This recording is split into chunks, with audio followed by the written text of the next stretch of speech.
नमस्कार, सुस्वागतम, वेलकम, अभिनंदन। मैं हूं डॉक्टर वायरा की। Very very good morning. कैसे हैं आप लोग? अजी मुस्कुराइए ना, जिंदगी खूबसूरत है, खूबसूरत सा सूरज फिर हम देख रहे हैं साथ में, और क्या चाहिए। लीजिए, मार्च से जाते जाते मार्च तक फिर पहुंचने वाले हैं हम, और गर्मियों से सर्दियों में और सर्दियों से फिर गर्मियों में। ओए होए, ये फिर से एसी, कमरों में बंद रहना। लेकिन अच्छी बातें भी हैं गर्मी की। कॉटन की जो सूट्स हैं, कॉटन की जो ड्रेसेस है, बड़ा रिलैक्स देती हैं। लेकिन सर्दी तो भाई सर्दी है, चाहे कितनी भी सर्दी हो, जितना मर्जी काम करा लो। मुझे नहीं पता, बट मुझे सर्दी बहुत अच्छी लगती है। मुझे ऐसा लगता है कि सर्दी में हम ज़्यादा काम कर पाते हैं। गर्मी में हमें पसीना, घबराहट, बेचैनी, ओहो एसी खोलो, एसी खोलो, बस यही होता रहता है। आपके क्या विचार हैं? मुझे अपने विचार सर्दी और गर्मी को लेकर ज़रूर बताइएगा। लेकिन सबसे पहले कमेंट्स में जय माता दी लिखेगा।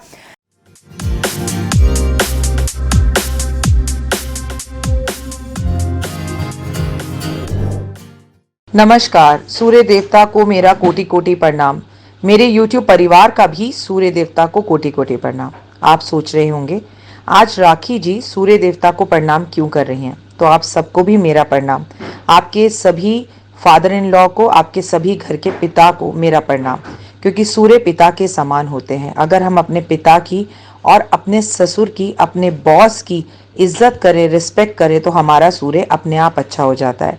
क्योंकि मेरा मानना है कि कोई भी कार्य प्रैक्टिकली किया जाए तो वो ज़्यादा अच्छा होता है। हर चीज़ रेमेडी या उपायों से नहीं होती। कुछ चीज़ें हमें प्रैक्टिकल करनी चाहिए। आप सभी को रथ सप्तमी, अचला सप्तमी, सूर्य सप्तमी, सौर सप्तमी की हार्दिक शुभकामनाएं। यानी कि wish you very very happy birthday Surya देवता।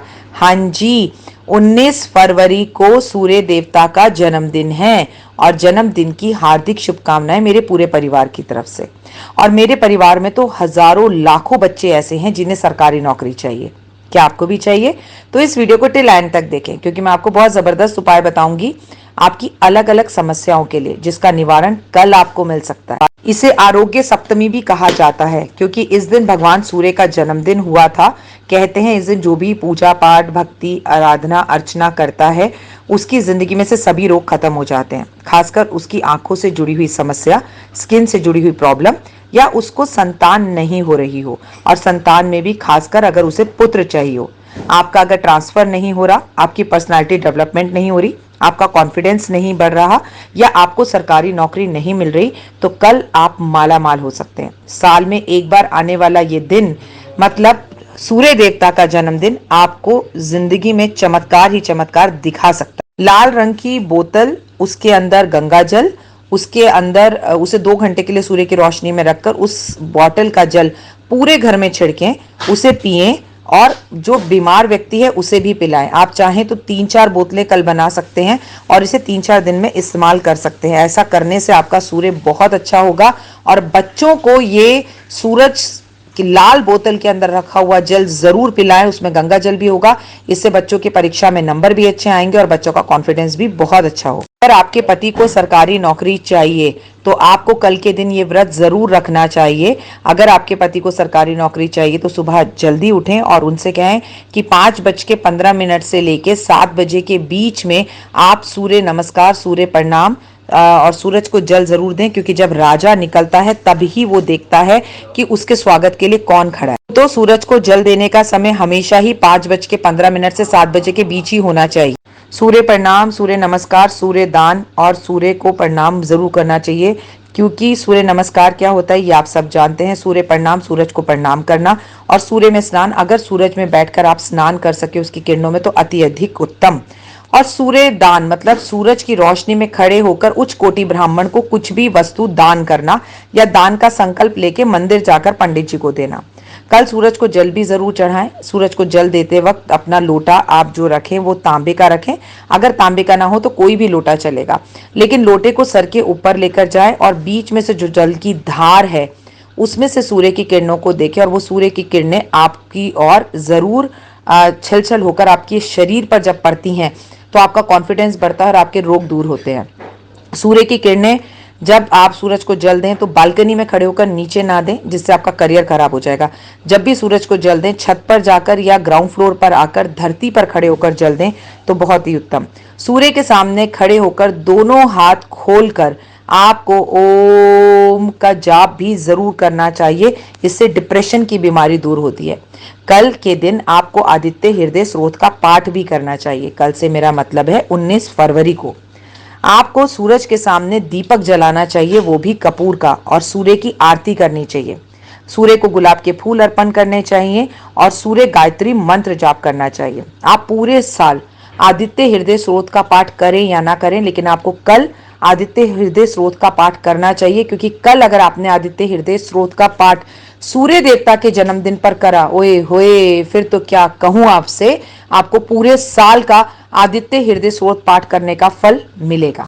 हमेशा आपसे कहती हूं, आपको अगर सरकारी नौकरी चाहिए तो आप नमक ना खाएं, तो कल नमक बिल्कुल नहीं खाएं, अदरक नहीं खाएं, कल तेल नहीं खाएं, सुबह जल्दी उठें, संकल्प करें। और मैं इस व्रत को अपने पूरे परिवार के उन लोगों के लिए रख रही हूं जिन लोगों को सरकारी नौकरी चाहिए, क्योंकि ये व्रत केवल महिलाएं रख सकती। आत्मा कहा जाता है सूर्य को। अब आप सोचिए, आत्मा की पूजा करने का मौका हमें कहाँ मिलता है।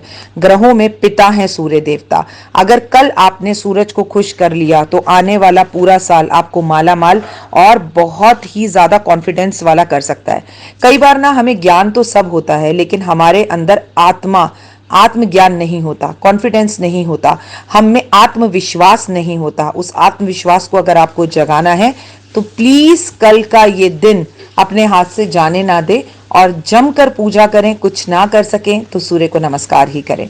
अगर आप उन 5 दिनों में से गुजर रहे हैं, महिला हैं, तो मैं आपसे निवेदन करूंगी हाथ जोड़कर कि आप व्रत नहीं रख सकती, लेकिन सूर्य की आराधना, उपासना और पूजा आप जरूर कर सकती हैं, और उसे आप दिल से करें, मन से करें, खुश होकर करें, ताकि आपका जीवन खूबसूरत हो। मैं डॉक्टर वाई राखी अब आपसे लेती हूँ विदा। कमेंट्स में जय सूर्य देवता, जय माता दी जरूर लिखिएगा, और दिल से कल इतनी पूजा करूंगी कि आप सबको सरकारी नौकरी जरूर मिलेगी, बीमार व्यक्ति सही होगा, कॉन्फिडेंस अच्छा होगा। कहते हैं गंगा स्नान करना कल के दिन, यानी कि सूर्य भगवान के जन्मदिन वाले दिन बेहद ही उत्तम होता है। आप जल के अंदर आधा खड़े होकर अगर सूर्य देवता को जल देते हैं, गंगा में खड़े होकर जल देते हैं, तो उसका सम्मान और मान ही कुछ और है।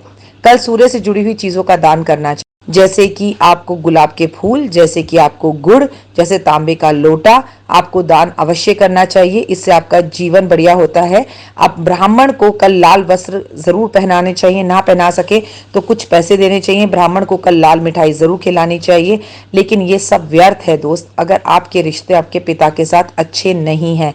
सूर्य देवता को कुमकुम भी बहुत पसंद है। कुछ ना भी कर पाए आप तो कुमकुम पानी में डालकर सूर्य देव को जल अर्पण जरूर करें। जय माता दी। खुश रहें, मस्त रहें, बिंदास रहें। आपके जीवन के हर कष्ट तकलीफें सूर्य देवता दूर करें। और कल मैं भी आप सबके लिए सूर्य देवता का ये व्रत रखने वाली हूँ। भगवान से कामना और प्रार्थना कीजिएगा कि मेरा ये व्रत सफल हो। और इसमें नमक नहीं खाना होता। सुबह से शाम तक आप दही ले लीजिए, फल ले लीजिए, लेकिन आपको शाम को केवल मीठा खाना खाना है। आप अक्सर कहते हैं राखी जी आप क्या करेंगी वो बताइए। तो मैं तो सिर्फ एक ही चीज करूंगी, और वो आप जानते हैं कि दही के साथ चीनी डालकर 2 पराठे लेकर मीठा खाना खा लूंगी। आप भी वही भोजन कीजिए तो उत्तम रहेगा। फिलहाल दीजिए इजाजत, अपना ध्यान रखिएगा। जय माता दी। सभी आपके घर के बुजुर्गों को मेरा चरण स्पर्श और प्रणाम। जय माता दी।